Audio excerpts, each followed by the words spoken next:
Hello students, आज से हम चैप्टर 9 स्टार्ट करेंगे जिसका नाम है कास्केडिंग स्टाइल शीट, जिसको हम शॉर्ट में CSS बोलते हैं। ठीक है, तो CSS एक लैंग्वेज है। हम कह सकते हैं कि CSS एक एड ऑन लैंग्वेज है जो किसी भी मार्कअप लैंग्वेज के साथ वर्क करती है। ठीक है, अब मार्कअप लैंग्वेजेस कौन सी होती हैं?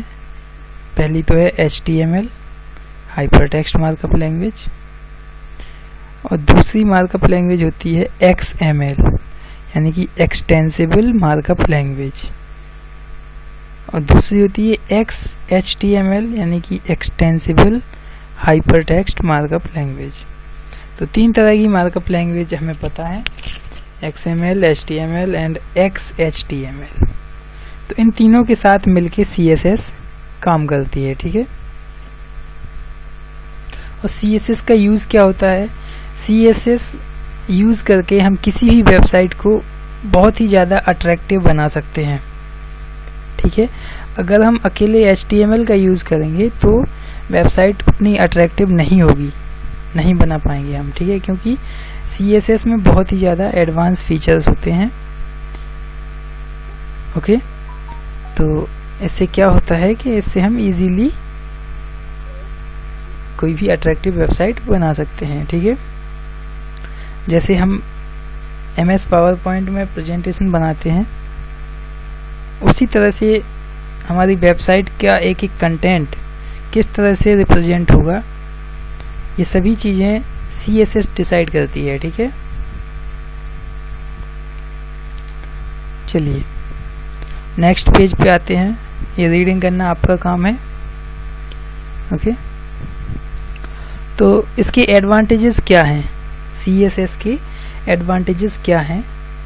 पहला एडवांटेज है इम्प्रूव्स पेज लोडिंग स्पीड, यानी कि जो वेबसाइट CSS से बनेगी वो जल्दी लोड हो जाएगी। मीन्स अगर आप उस वेबसाइट को सर्च करेंगे तो वेबसाइट स्लो इंटरनेट पे भी इजीली चलेगी।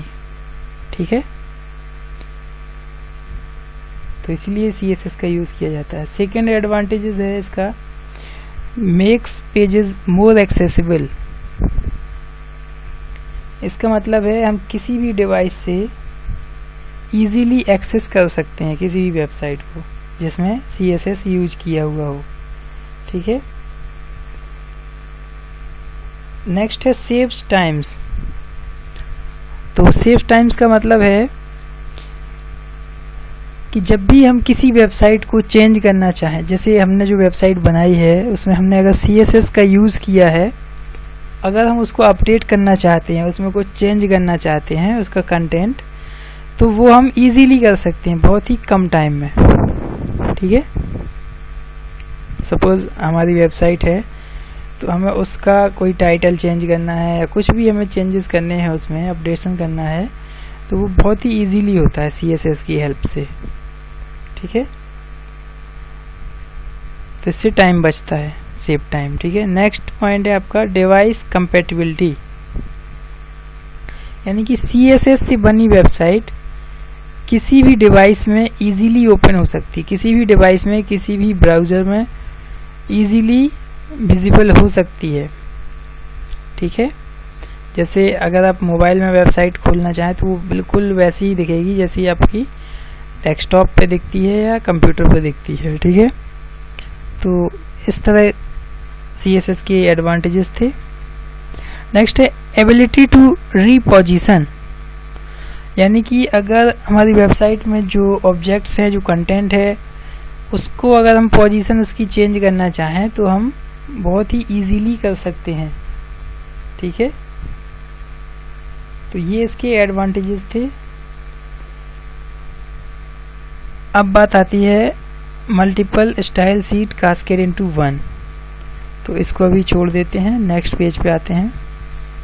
तो नेक्स्ट पेज से हम स्टार्ट करेंगे, तो इससे हमें बहुत ही क्लियरली समझ में आएगा इस पिक्चर के थ्रू जो इसमें बनी हुई है।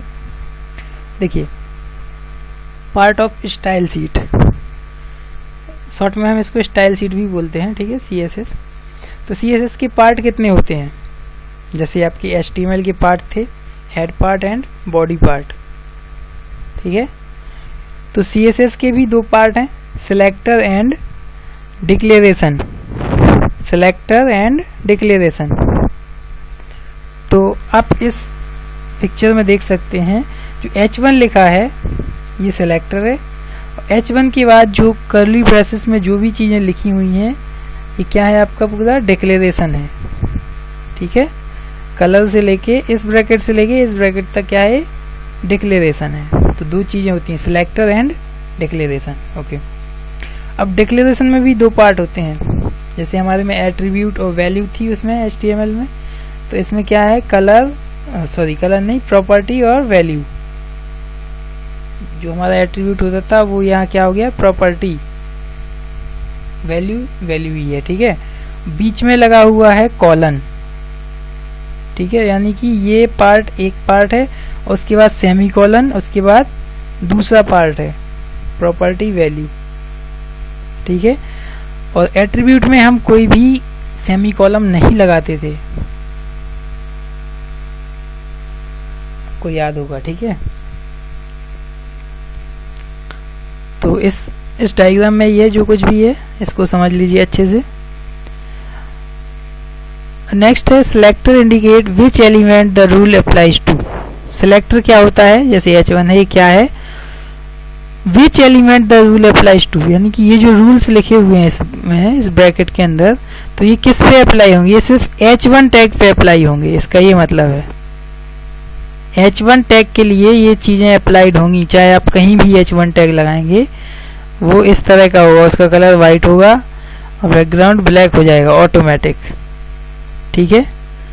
तो अगर क्वेश्चन आता है व्हाट इज सिलेक्टर या कुछ भी इस तरह का क्वेश्चन आता है तो हम लिखेंगे यहाँ पे selector indicate which element the rule applies to.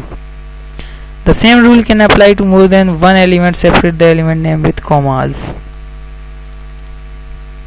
ठीक है स्टूडेंट। तो H1 क्या है? सिलेक्टर है। यहाँ पे हम एक से ज्यादा सिलेक्टर लिख सकते हैं, आगे हमें पता चलेगा जब हम कोडिंग करेंगे इसकी। नेक्स्ट है declaration indicate how the element referred into the selector should be styled. CSS declaration sit inside curly bracket and each is made up of two parts, property and value, ठीक है। तो declaration में दो part होते हैं, property and value, separated by a colon. इनके बीच में क्या होता है? कॉलन लगा होता है। You can specify several properties in one declaration, E separated by a semicolon. तो एक से ज्यादा हम प्रॉपर्टी यूज कर सकते हैं, इनके बीच में हमें क्या लगाना पड़ेगा? सेमी कॉलन लगाना पड़ेगा। माउस के पॉइंटर को ध्यान से देखिएगा, ठीक है। ओके, अब नेक्स्ट पिक्चर है, आप यहाँ देख सकते हैं, इसमें तीन सिलेक्टर लगे हुए H1, H2, H3। इसमें सिर्फ एक ही सिलेक्टर था H1, ठीक है। तो आपको ध्यान रखना है सिलेक्टर लिखे जाते हैं, उसके बाद कर्ली ब्रैकेट लगाया जाता है, उसके बाद इसके अंदर आपकी ये दोनों चीजें लिखी जाती हैं, property and value, property and value, और इनको सेपरेट किया जाता है सेमी कॉलन से, इनके बीच में कॉलन लगाया जाता है, ठीक है। वही चीज फॉलो की गई है। Okay, in this example this rule indicate that H1, H2, H3 element should be shown in the Arial typeface in yellow colour. यानी कि जहां भी अब हम H1, H2, H3 टैग लगाएंगे वो इस चीज को फॉलो करेंगे, इस रूल को फॉलो करेंगे। तो यही CSS है, ठीक है। Properties indicate the aspect of the element you want to change, for example colour, font, width and border. Values specify the setting you want to use for the chosen property. For example, if you want to specify a color property, then the values, the color can be something like yellow, green, blue, etc. तो हम यहाँ पे इन सब चीजों को apply कर सकते हैं। तो आगे प्रोग्रामिंग करेंगे तो पता चलेगा, ठीक है। इसके कुछ रूल्स हैं, तो रूल्स हम लोग डिस्कस करेंगे। पहला रूल क्या कहता है? पहला रूल कहता है कि every statement must have a selector. हर एक स्टेटमेंट में कम से कम एक सिलेक्टर होना चाहिए। जैसे उसमें अभी H1 था, ठीक है। एंड अ डिक्लेरेशन भी होना चाहिए, कम से कम एक सिलेक्टर होना चाहिए और उसका कुछ ना कुछ डिक्लेरेशन होना चाहिए, भले ही यहाँ पे एक प्रॉपर्टी हो लेकिन कुछ ना कुछ होना चाहिए। The declaration comes immediately after the selector and it continues in the pair of curly braces. तो डिक्लेरेशन जो है उसके तुरंत बाद आता है सिलेक्टर के बाद, और ये कर्ली ब्रेसेस के अंदर होता है। Second point, the declaration is one और more property separated by semicolons. Declaration में एक से ज्यादा प्रॉपर्टी हो सकती हैं और ये सेपरेट होती हैं सेमीकोलन से। अभी ये बताया था वही चीज दोबारा से इसमें लिखी हुई है। Third point, each property has a property name followed by a colon and then the value. पहले प्रॉपर्टी का नेम होता है, उसके बाद कॉलन यहाँ पे देख सकते हैं, उसके बाद उसकी value.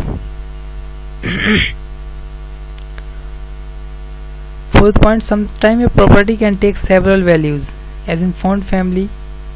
The value is in the list should be separated by a comma and a space. एक प्रॉपर्टी की बहुत सारी वैल्यूज हो सकती हैं, ठीक है,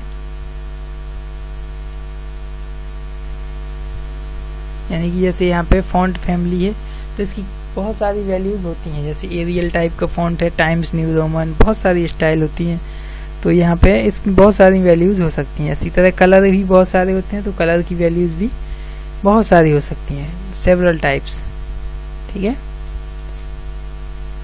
तो स्टूडेंट्स आज के लिए बस इतना ही, इसके आगे हम कल डिस्कस करेंगे। Thank you, have a nice day.